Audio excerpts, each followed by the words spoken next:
повеќе во нашите простори не се чувствуваат безбедно онлайн. Во отсуство на добри правни механизми кои би се справиле со ова онлайн родово базирано насилство, особено сексуално насилство, нема да се чувствуваме безбедни ни во блиска иднина.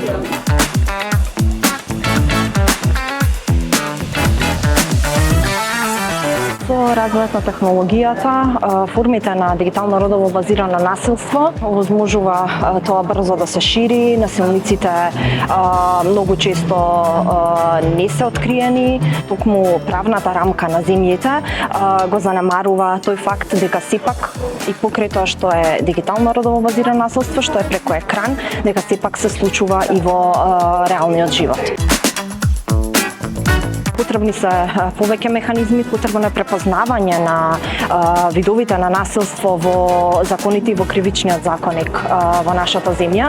Дел е препознаено, меѓутоа голем дел од случаите се уште се водат како злоупотреба на лични податоци, а сепак се работи за видови на насилство.